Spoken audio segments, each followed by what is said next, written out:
Hello everyone, welcome back to my channel.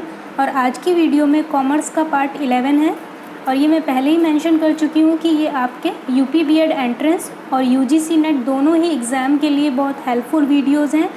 तो please आप video की सीरीज़ को ज़रूर देखें। चलिए स्टार्ट करते हैं। पहला क्वेश्चन देखिए, if an SSC is engaged in the business of growing and manufacturing tea in India, the portion of agricultural income in that case shall be. अगर एक एसएससी टी के बिज़नेस से जुड़ा हुआ है जिसकी ग्रोथ और मैन्युफैक्चरिंग इंडिया में हो रही है, तो उस केस में एग्रीकल्चरल इनकम का हिस्सा क्या होगा?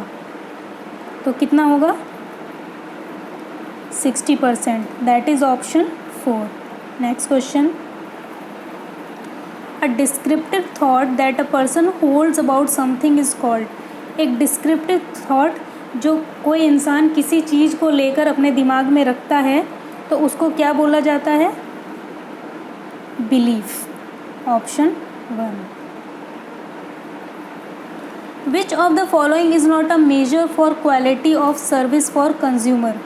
इनमें से कौन सा सर्विस की जो कंज्यूमर को जो सर्विस दी जाती है उसकी क्वालिटी को मेज़र करने के लिए नहीं है? तो कौन सा नहीं है?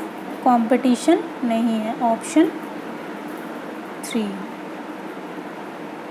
विच of the following statement is not correct relating to comparison of FDI with trade. इनमें से अगर एफडीआई का कंपैरिजन हम ट्रेड से करें तो कौन सी स्टेटमेंट गलत हो जाती है?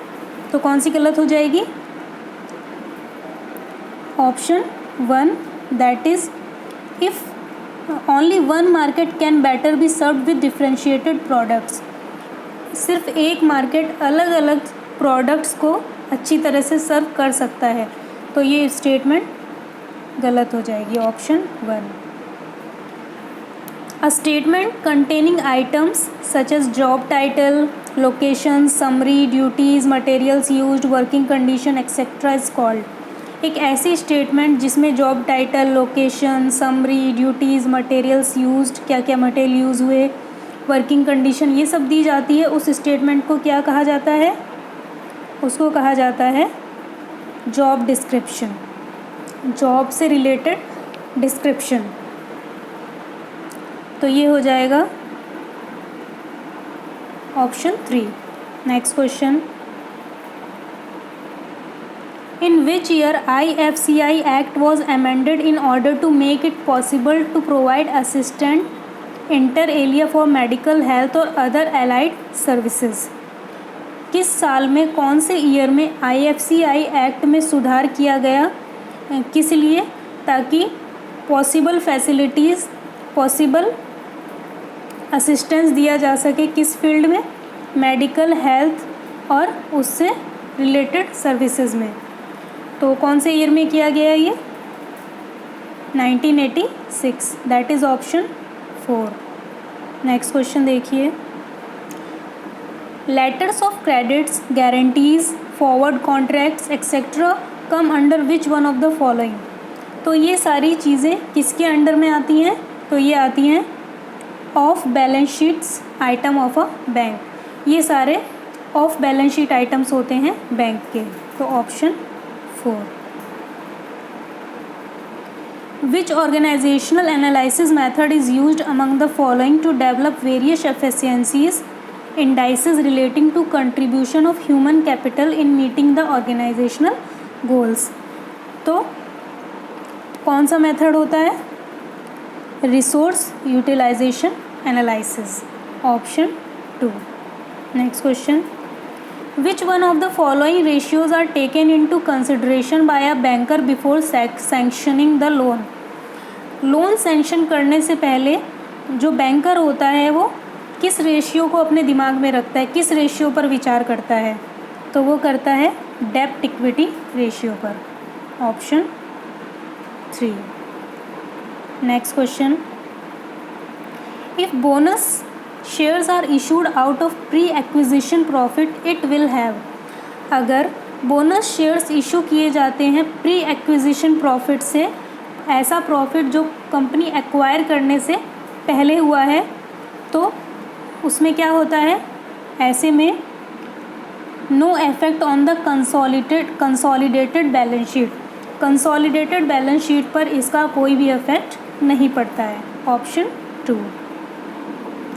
N elaborated version of the idea expressed in meaningful consumer term is called, एक विस्तृत आइडिया जो कि एक मीनिंगफुल कंज्यूमर टर्म में एक्सप्रेस किया जाता है उसको क्या बोला जाता है? Product concept. Option 4। SIDBI was set up as a subsidiary of IDBI 2, SIDBI को IDBI का सब्सिडरी बनाया गया किस लिए? To take over the functions of small business financing of IDBI, मतलब स्मॉल बिजनेस के फंक्शंस को टेक ओवर करने के लिए जो IDBI को फाइनेंसिंग कर रहे थे।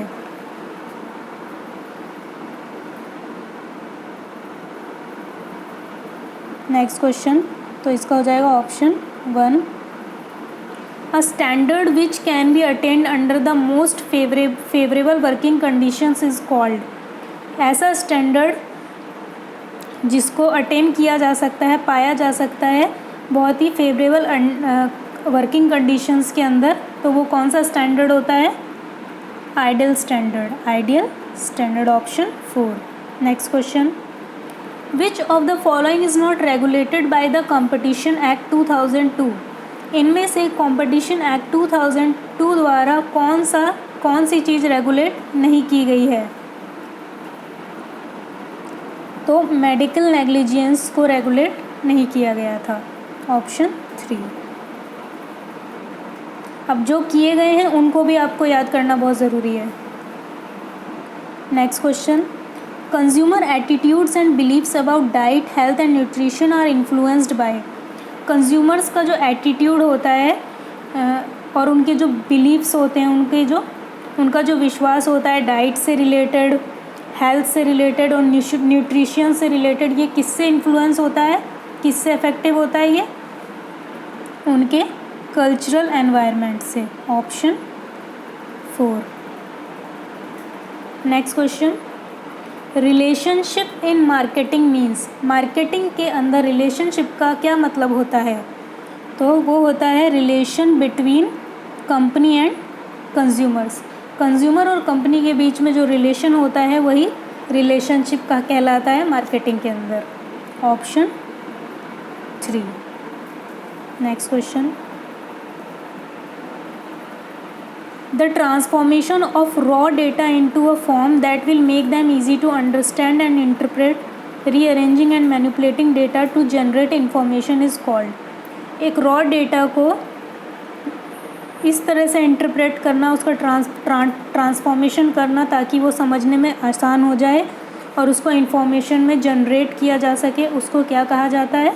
उसे कहा जाता है डिस्क्रिप्टिव एनालिसिस, डेटा का डिस्क्रिप्टिव एनालिसिस कर देना। ऑप्शन 4। तो ये था हमारा आज का पार्ट 11। आगे की सीरीज़ के लिए मेरे चैनल पर बने रहे।